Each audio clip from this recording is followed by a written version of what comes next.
Ladies and gentlemen, welcome to the main event. Introducing Carissa Green Industries. Let's get ready to launch!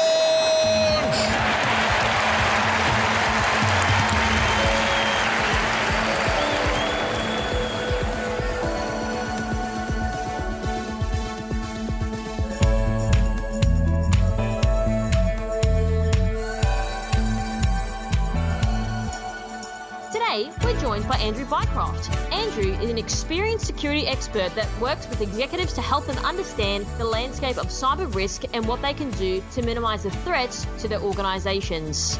He is now the author of The Cyber Intelligent Executive, co-author of Adapt or Die, and author of the upcoming book Protecting Your Most Critical Asset.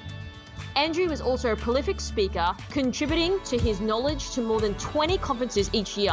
In addition, Andrew is the co-founder and CEO of the International Cyber Resilience Institute, a cyber risk advisory for company directors and executives whose clients receive peace of mind that their personal reputation will survive even the worst of any cyber breach imaginable. Hey Andrew, thank you so much for joining me on my show today. How you doing? Really good, thanks, Carissa. So, Andrew, tell us about your background. How did you end up in the current function? I know you've been in this game for quite some time, so I'm really keen to hear the journey.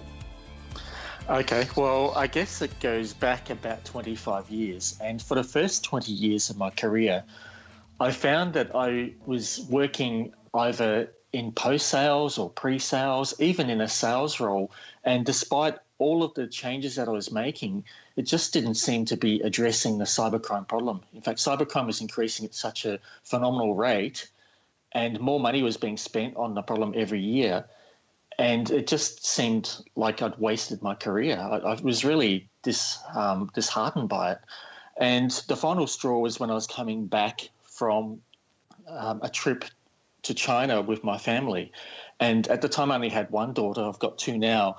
And she was not quite two at the time. And it sort of hit me as I was getting off the plane that I would have to go back to work the very next day. And when I looked at my daughter, I thought, all of this change that I've made has been for nothing. And what's the world going to be like when she actually reaches adulthood if we let cybercrime continue at the rate that it is? And I sort of had an epiphany and decided I actually need to solve this problem. I'm tired of throwing all of my time and energy at a problem that just doesn't seem to be solved. And on that spot, I decided that I would have the belief that cybercrime could actually be reduced to a level of insignificance. Now, that seems to sort of buck the trend of what most people would believe, but I believe that it is possible to achieve that. So I actually set about achieving that. And it took about 5 years of research to actually get to the bottom of the problem. And the problem is that it's not actually a technological issue, it's actually a psychological issue. That's what we really need to be solving.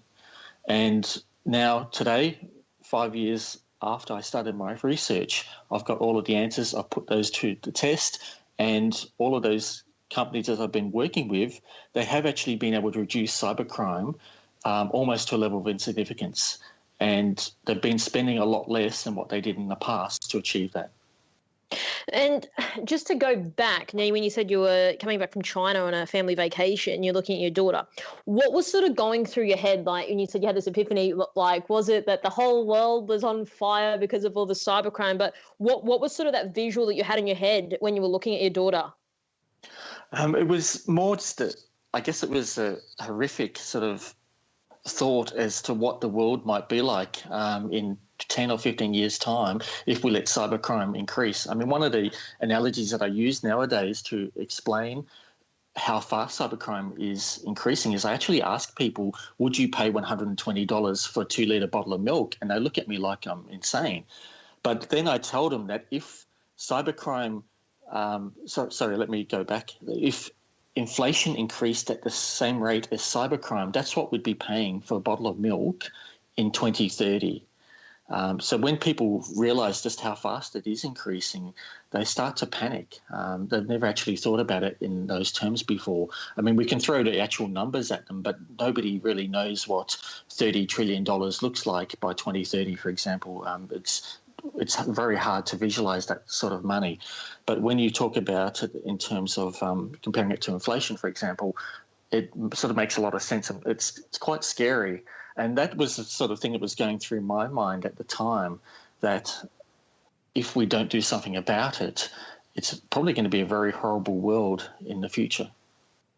Absolutely. And I know that you spoke just before about it's more of a psychological thing rather than a technology problem. Now, as you are aware, there's a lot of, products and services on the market. So can you explain a little bit more from your perspective on what that means and what, people who are in that executive level should be looking at and not being sort of, pulled into the whole it's all technology problems?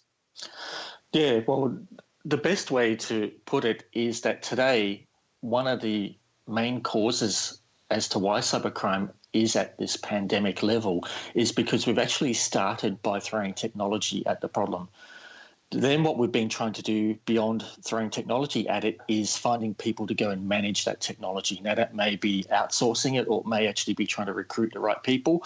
Then what we tend to do is we tend to get those people to develop processes that explain what they're doing. And that's usually where they get stuck. For a start, they're not very good at developing the processes. And even if they do manage to document those somehow and follow those, then what they're trying to do is communicate the output of what they're doing upstream to the board of directors. What I have found is that if we flip it around and technology is that little bit we do at the end to enable people, what we're doing is we're starting with culture. Then what we're doing is we're allowing culture to dictate the type of communications that need to be made across the entire organisation. Then we actually use processes which map quite nicely to the communication that we're using. Then we go and recruit people to go and carry out those processes that have already been defined. And then finally, technology is the little bit at the end that enables the people to do their jobs and to carry out those processes as efficiently as possible. So if we flip the model around and we actually build the foundations before we try to build the roof, we end up with a much more successful outcome. And how do you think sort of executives at the moment, are they sort of just thinking, tech is going to solve all my problems? Is that sort of how people in the market are communicating that in terms of buying into that vision and that your problems will be solved? They tend to think that, and the problem goes back to probably around about the mid-90s when cybercrime started to become an issue. If you think about it, crime always follows the money, and when money went online because of the likes of eBay starting up, Amazon, online banking sort of came into fruition around the late 90s, obviously money went online and therefore crime went online. And at the time, because the average organisation only had a handful of computers, and those computers were mostly used by IT, they sort of correlated that, well, it must be a technology thing. And the problem is that's stuck with us ever since. Now, in recent times, I think a lot of executives, a lot of boards have started to realise that there is a people element to it, but the problem is that they're not actually cultivating the culture that needs to be in place to get people to do the right jobs. I mean, it's not just an IT function, for example. Everyone in the organisation has access to information. Everyone in the organisation will receive an email at some point in time, and if they were to click on the link in that email, chances are they would actually unleash some sort of nasty threat into the environment. Therefore, everyone in that organisation actually needs to become part of the defence and not just rely upon the technology. And that message hasn't quite got out there yet. I believe most directors and executives are aware of the problem, but they don't fully understand the problem. And in most cases, until they've actually experienced the problem, they don't actually know what actions need to be taken. No, you're spot on there. And I know that you've written a book, which I've read. And, in your book, you sort of cover the 6 sources of cyber threats. How did you define those and why that specific taxonomy? Well, that's not it's not a new taxonomy. It's been around for a very long time. It's called PESTLE, and it stands for, the P is for political, then the first E is economic, then you've got social, technological, environmental, and legal. So that's a fairly standard taxonomy. But the issue is that in the IT sector, most people tend to focus on the technological aspect. And in recent times, they've started to realize that there's a social aspect. When you get into larger organizations that are more security conscious, for example, like banks or defense, you'll find that they understand the political threats because they definitely see those. Most organizations have factored in environmental to some degree, but they typically don't correlate environmental threats with data destruction, for example. They don't seem to put two and two together and realize that, for example, a tornado could completely destroy every piece of information that you may own. Legal threats typically haven't been thought about until recently. For example, with changes in law in Australia in terms of the data breach mandatory disclosure act that was passed. And then the other one is economic. Now, the thing is, if you don't actually have money in place or money is scarce, that will actually increase the rate of cybercrime. People will actually be finding ways to go and make money, and that may mean resorting to breaking the law or, for example, internal threats, which are obviously very prolific these days. It may mean that people inside the organisation turn bad just because they need to survive. Right, I guess, the way in which you wrote your book, and I know even in the introduction you specifically said you wanted it to be so people could understand. So from the work you do, how do you see attitudes changing towards security threats, particularly at the top end? What I see when I typically work with executives is initially they seem to be very reserved. They don't exactly want to talk to me. They do know that there's a problem, but they want someone else to deal with that problem. And typically they believe that IT is not doing their job effectively. So they put all of the blame on IT. Now, when I make them realize that they need to play a role in this as well, after all, their personal reputation is at stake, and nobody cares more about their personal reputation than they do. They can't expect IT to go protecting their personal reputation. Then they start to realize that there's an element they need to play as well, and that they need to help IT. IT can actually solve the technological aspect, but as we just saw, there's other types of threats. For example, social threats, that would probably be better suited to the HR function of the organisation.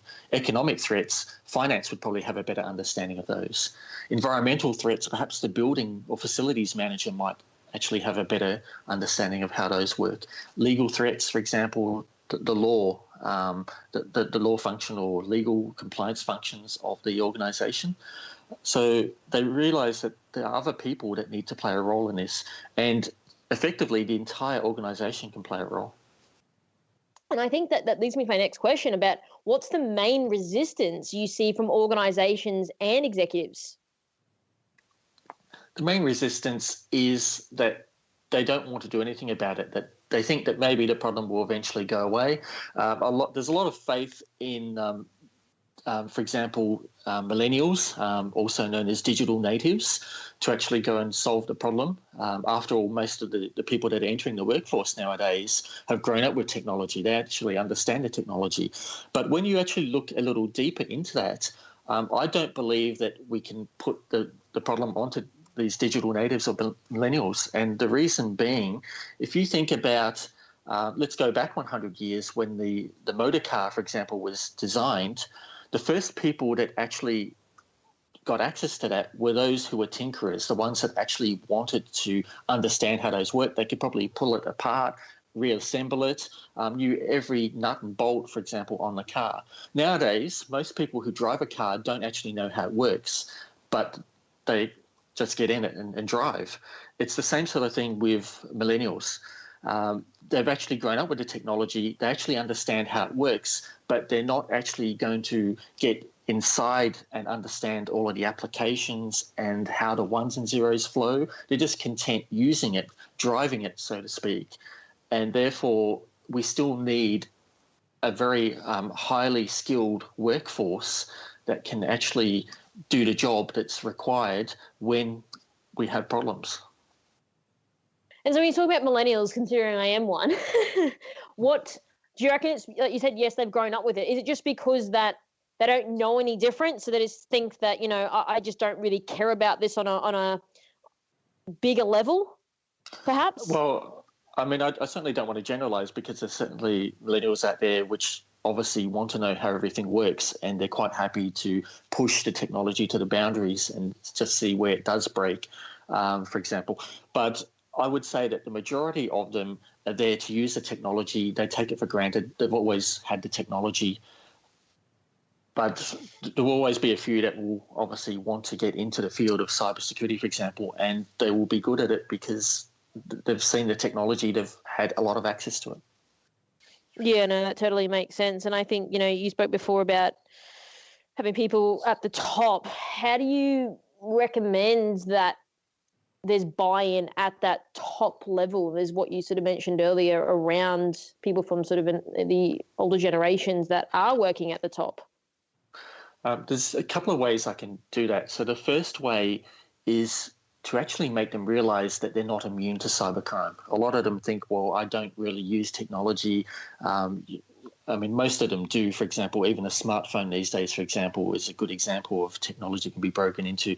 Effectively, your car is a computer on wheels. Your refrigerator is a computer that happens to keep the beer cool, for example. So we all use technology.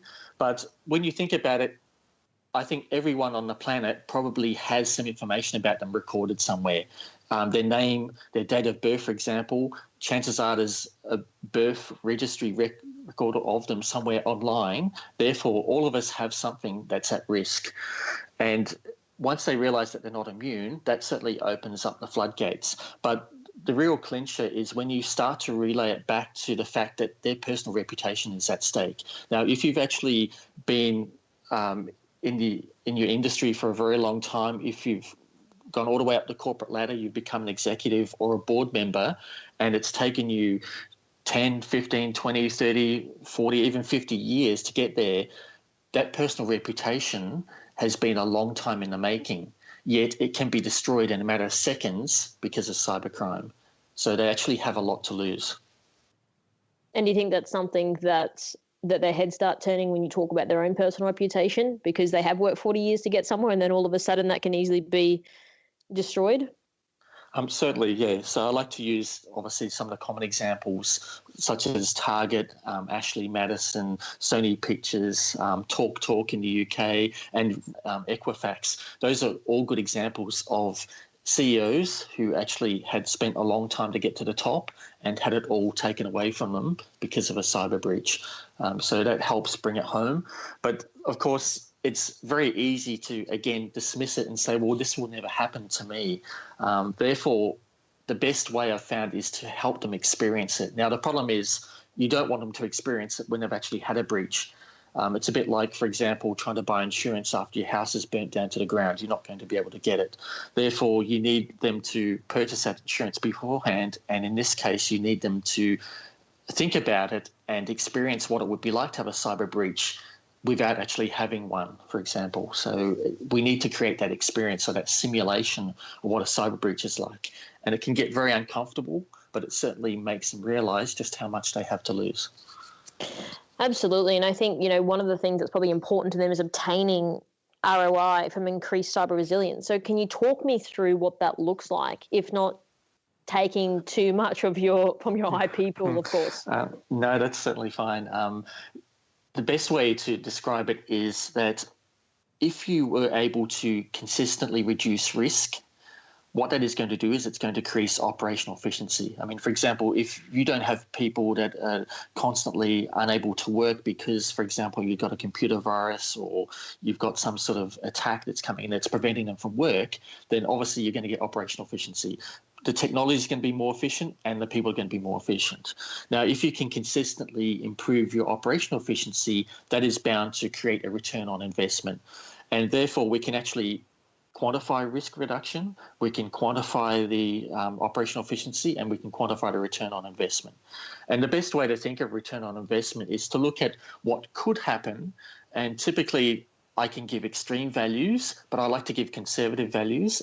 And the actual realistic number is probably going to be somewhere in between. But let's stick with the conservative numbers, which are going to be on the lower side. What we typically find is that all it takes is one breach that you're not prepared for, and that is certainly going to cost a lot more than any investment you could make to have prevented that breach from happening. Or if you couldn't prevent it, to at least have been prepared for it and to have dealt with it in the most effective manner. So are people still thinking like there's no point in investing in it? Are they just crossing their fingers and hoping for the best?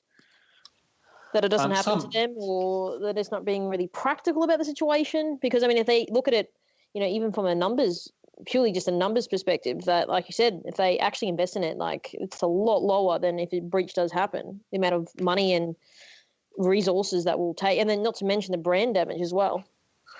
That's right. So, there's certainly a lot there in terms of brand damage, but not just to their company brand, but to their own personal brand. And that's what I like to point out to them, that what you can effectively do is use company money to protect your own personal brand, because there is a linkage. The CEO's personal brand helps elevate the company's brand and vice versa. Now, in terms of getting back to the actual question that you asked, there are a lot more directors starting to take notice of this when it's actually put in terms which they can understand. So if we can actually quantify it and present it as a return on investment, as a financial number, they actually have something tangible which they understand. If we actually, for example, use a typical IT approach and talk about the fact that they will get hacked if they don't do this, and we need more people and we can make things faster, we can make things better, that's very fluffy. It's not very tangible, and therefore they can't actually relate that to how much they should invest in order to get the best return on investment. Yeah, I totally understand that, and I think it's still an immature area that, with all, the awareness that we're creating in the market, that people are slowly every day starting to understand a little bit more, provided people like yourself and everyone else out there are putting it in ways that people understand. But I guess one last question I do have for you, Andrew, is how old is your daughter now? My daughter's 7 now. So when you look at your daughter now, what you had in your head when you got back from that vacation a few years ago, do you still have the same worries and concerns that you did back then? Is it the same? Is it worse? Is it better? No. So my concerns, I still have concerns because it's a very big world, and there's a lot that needs to be changed, and there's only one of me, for example. Now, I can obviously recruit a team to go out there, but there's a lot of education that's required in order to change people's perspectives so that we can actually reduce cybercrime to the level of insignificance. But knowing that there is a path to get there certainly makes me sleep better at night. And when I look at my daughter now, I believe that she could have a good future if we can get people on board and to do the right thing. Well, I guess we're still working as a united function to make that happen. So I know you've got a book. Where can people, how can people get in touch with you, and where can people grab your book from? Okay, so people can grab my book by going to Amazon, for example. Alternatively, they can contact me, and I'm quite happy to send them a copy. Best way to reach me would be to go to my website, which is cyberresilience.institute, and on there they can contact me. Perfect. All right. Well, Andrew, thank you so much for your insight. I got a lot out of it, and I think the people that are listening to this should grab a copy of your book and reach out to you. Thank you for having me on the podcast, Carissa. It's been a pleasure. Thank you.